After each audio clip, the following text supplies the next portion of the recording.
Welcome to Frickety Frack, We Do Talk Back. Thank you for joining me this episode. My name is Patrick, and I'm Frack. Frickety Frack, We Do Talk Back is a show where I discuss different aspects of fandom and how they relate to the gospel. And so I'm going to be going through an episode of Bleach, 1,000-Year Blood War, and connect it to teachings from the Bible.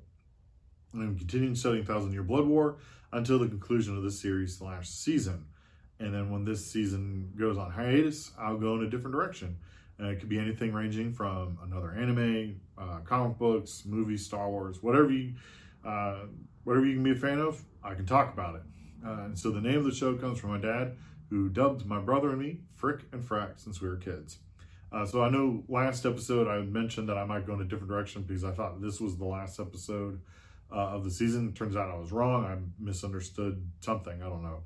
But anywho, so we're going to be staying with Bleach for a little while longer, but I'm really excited about it.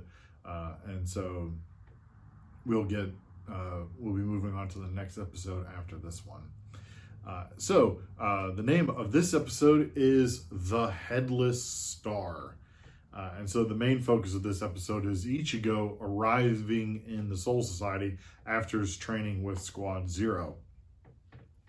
And so the episode begins with Kenpachi realizing that he had been more damaged in his battle with Gremmy than he thought, and that the Bambis who arrive after the fight with Gremmy come to take him out. And so he fights them off for a little bit, but that's when Ichigo arrives and he keeps him from being killed. And so just as a reminder, there are 5 special war powers that have been labeled by Yaoba, and this is the reminder that Kenpachi and Ichigo are both special war powers. And once all 5 of them have been announced, we'll probably take the time to go over those 5 special war powers and see what that is, kind of what all that entails.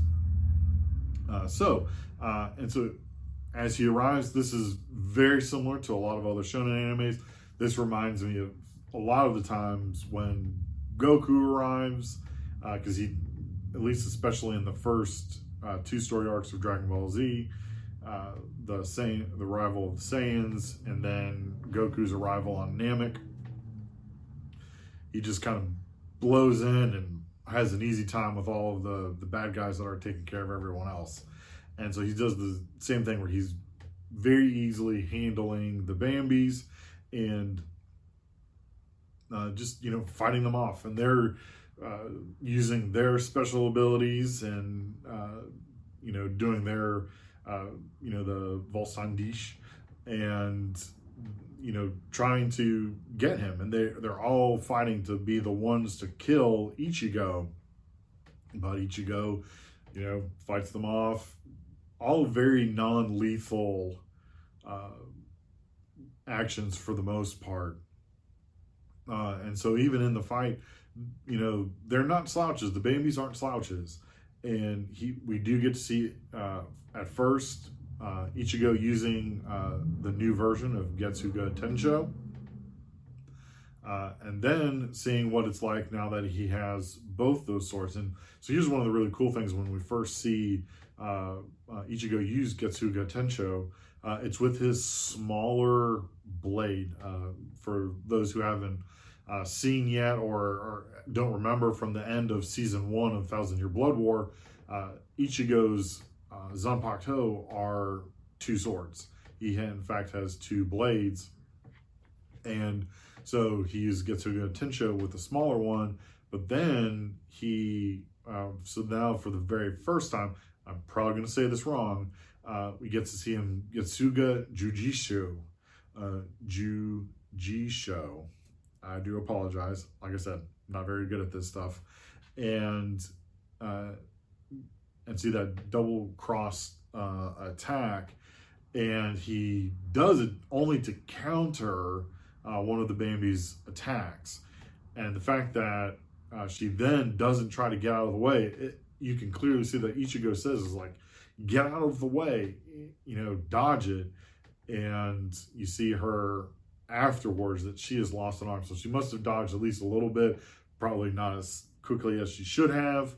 but what you gonna do? And so and so it's just showing that even at this base level of ability, that he's outclassing many of the Stern Riders and multiple at the same time.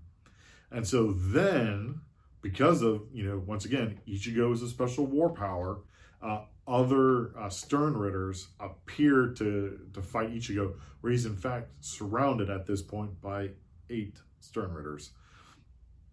And so he sees Yawaba kind of do this,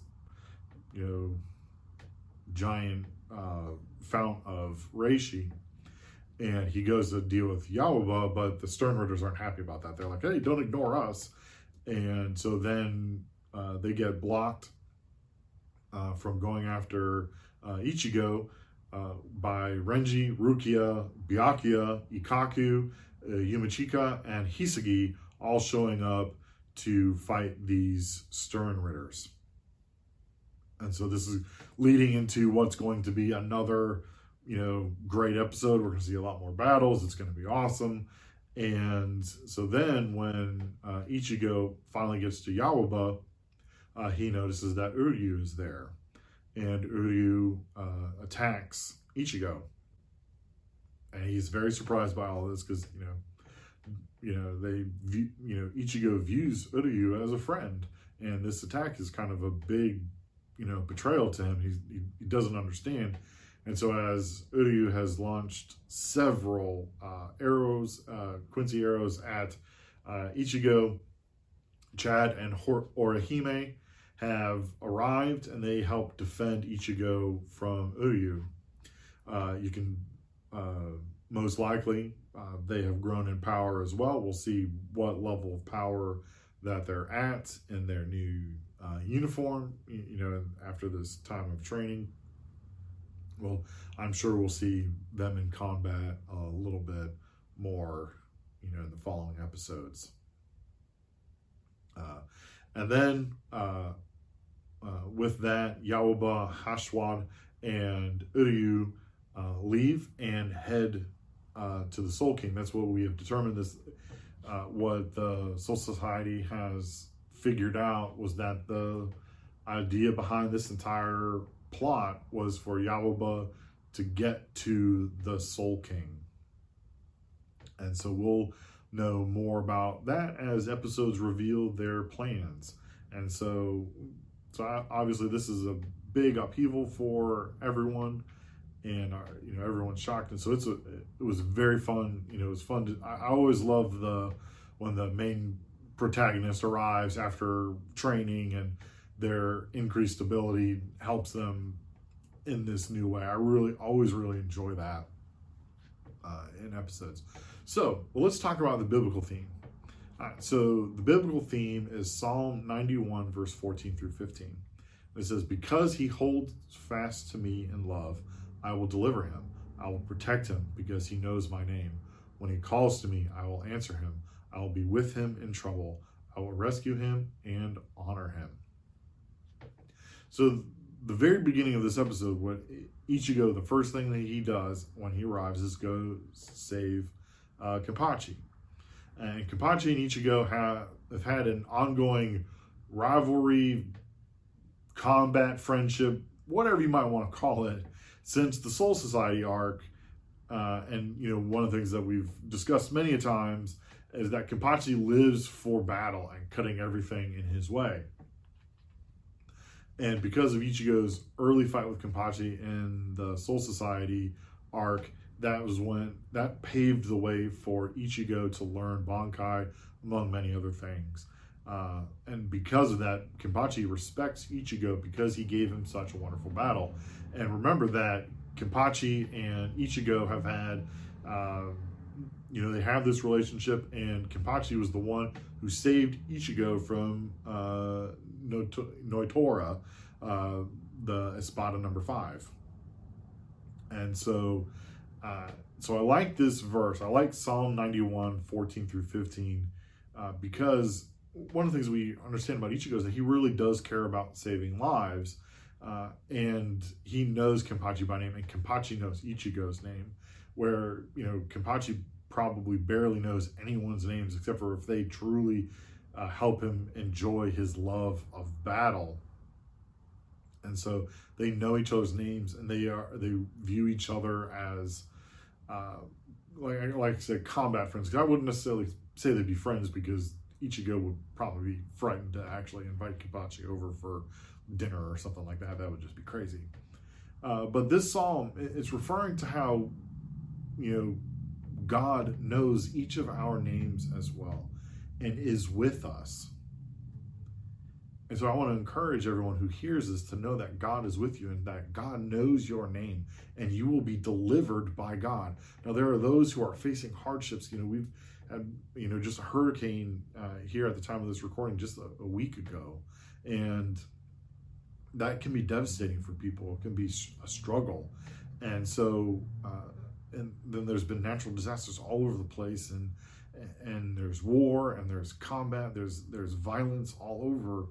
And so one of the things that God promises us, tells us, is that he is going to be there for each one of us because he knows us by name, and we will be delivered by that violence. Now, does that mean that we will be bulletproof or hurricane proof or anything like that? No, because what that means is that when we are with God, that our earthly bodies may be killed or fail, but we will in fact be with God, because bullets, storms, illness, none of that can take away the salvation that we have in God.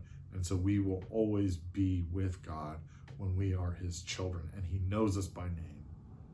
So I want to encourage you, know God, know Jesus Christ, know him by name, and he knows yours. He's waiting for you to say, yes, you are Abba, you are my Father. So I want to encourage you to take that time today.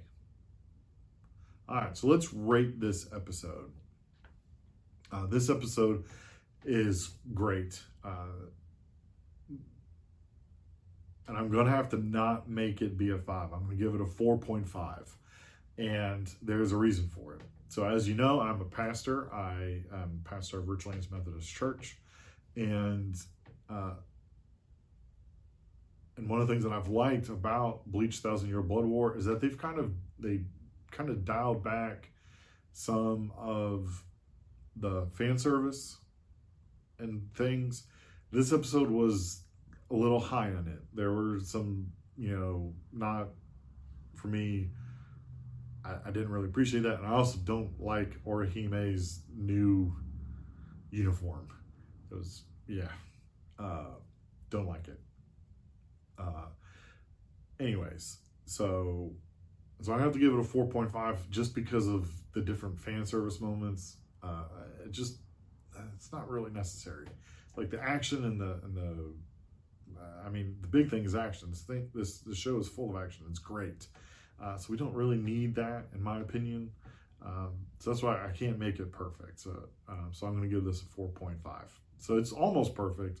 But if they dial down the fan service stuff, it would be even better. So anyone with questions for me about the biblical lesson that I talked about in this episode, or any other discussion ranging from anime, comics, or anything in general, feel free to email me at frickityfracktalkback@gmail.com, or reach out to me on Twitter at frickityf, or at frickityfrack on Instagram and Facebook.